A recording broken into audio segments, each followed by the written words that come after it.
T-Man 978 Chill Review, bitches.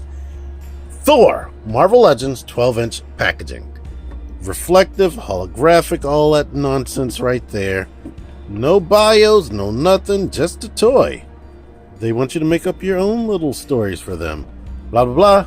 Lightning bolts, la, la, la. You can see the whole toy in there when it's in there. It's good. Now here is your Thor. He is spectacular. He's awesome. Now, in my video you seen in my Baltimore Comic Con Toy Hunt haul part of the video, I said that these things should be $30, which that is a good price point for me to want to pay for them, and probably a lot of people. But this guy and Captain America, if you paid full price for this guy and Captain America in this line, then you shouldn't feel any buyer's remorse at all, because these two guys, and here's an impromptu size comparison, he is slightly taller than Captain America.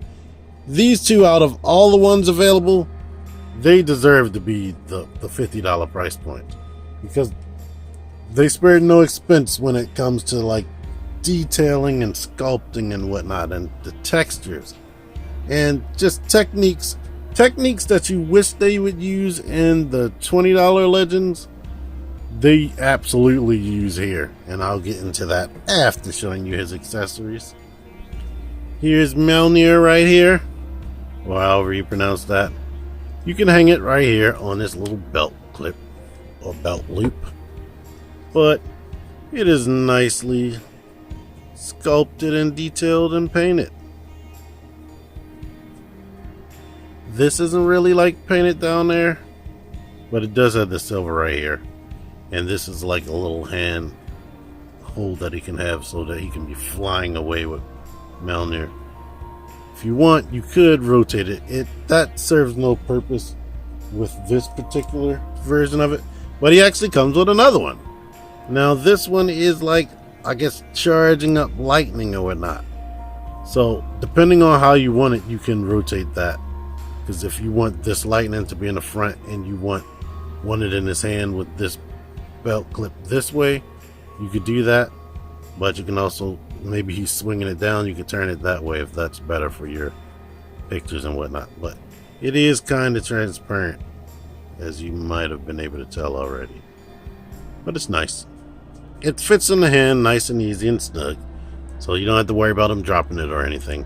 And this particular Mjolnir holding hand has the roll of the dice action right there, so he can hold his hammer aloft to get that lightning strike power coming down to it and whatnot.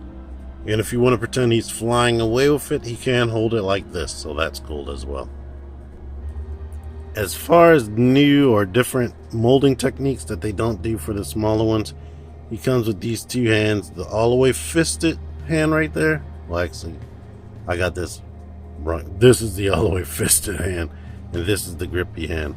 But the bandaging that wrap around his hand and the actual fingers are two separate molds, so that's cool. It's almost like he has cloth clothing without it being cloth clothing. It's actually just molded, so that is very cool right there, and there's a lot of details and a lot of texture in that. Speaking of detail, look at these boots right there, and I'm going to show the articulation while I'm showing the detail. But he does have a peg hole under there, and it is small, but the foot can rock back and forward, and it's a bit loose for as heavy he is, because this is a big thick chunk of plastic right here. It feels like completely solid. Maybe in the upper torso it's a little bit plasticky, but the rest of them feel solid. He does have ankle pivot. He does have boot rotation, and still look at this, like separate molding on top of molding. It's not just painted. They don't do that with the smaller ones. They have this texture under here. I didn't look at, yeah, there's his crotch. I didn't look at that yet till just now, but he does have double jointed knees that bend a lot. Thigh rotation right there, or thigh swivel. You can kick forward that much, and the hip skirts get right out of the way. You would think that it will get in the way, but it doesn't. It gets right out of the way. And if you want, you could detach it. You can make it detach, and you can really kick out and whatnot. But now let's let you really see his detailed sculpting right there. So that is cool. And I like with these bigger ones, they can put this stupid tattoo thing under the foot. But you can just reattach this. It also, this belt is actually attached to that as well. But this is almost like a secondary extra piece. Here's his sculpting right there. He has the ab crunch that they've been having for these bigger figures. The actual ab crunch in the abdominal area. I've heard it called waist crunch, but the abs are down there. And he has this beautiful diaphragm joint that they all have. Like being able to lean the abs forward and rock to the side and whatnot, and you're seeing something that I'm going to complain about. But look at that. The paint came out better on this figure than my first few 12-inch Legends. His elbow joint is better than Captain America, because you can actually bend it forward and crunch up, getting way more than 90 right there. And like I was saying, this bandage sculpting is actually separate and on top of this flesh tone part of his arm, which is really, really awesome. I can't tell whether this is painted or not, or whether that's a separate piece of sculpting right there. And if you couldn't tell, of course, this cape is fabric and it gets out of the way. Well, look at that detail right there. That is nice. And the face. Up here, they didn't quit with that detail. The eyes, I don't know if you'll be able to tell, but the eyes are actually sunken into the head. He actually has eyelids over top of the eyes. I've seen that with the Build-A-Figure Mantis, but I didn't think they would continue that on with any other figures besides Mantis. But that makes his eyes look very good. And there's his beard. He comes with a secondary head, and this is a cool feature. Well, I'll show you the cool feature in a second. But here's his hair. You see all the braiding and whatnot. This doesn't have it because it's covered with this little leather piece right there. But there is a little bit of paint work up in there, and definitely right there on the little ties around the braids. But my main gripe or main problem with this figure is the hair. When you turn him, it kind of lifts off his head. And why does it lift off the head? Because if you want, you can make him have the helmet, which is awesome. Because I was thinking, I like this face better than this young Thor face. But you can take young Thor, and I'm going to put this head on the body as well. You could take his helmet hair, pull it off of him, put it on this guy, and then throw on the helmet on this teeth. And the helmet is nicely detailed and painted.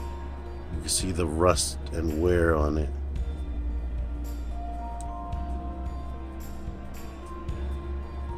Which is awesome. It even has dents in it. That's cool right there. Let's say you don't like your Thor old. You can give him this younger face right here, if you like, which is cool. And he has the same sculpting for the eyes, where he actually has actual eyelids over the eyes, which is awesome. Just realized I didn't talk about the shoulder articulation. It's good. They go out that far. Of course, he has bicep swivel, and they go all the way around. I showed the elbow, and I showed that this has the roll of the dice action, and this goes in and out right there. But let's say you want to see him with the other helmet. With the helmet on, I mean. Now here he is with the helmet on, and on the body right there.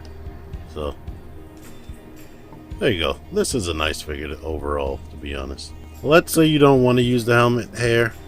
You can force this down if you want. It's that pliable enough. So you don't have to have the little leather stuff down there.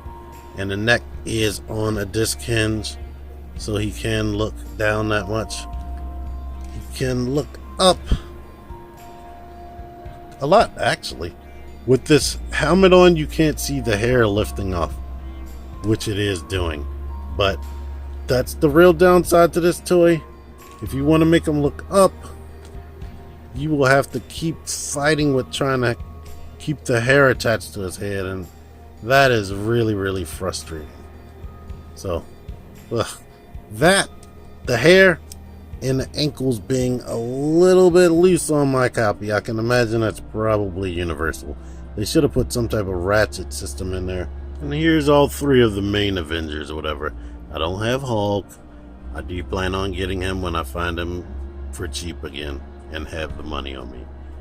Like Iron Man and Spider-Man, those two lack the polish that these have right here.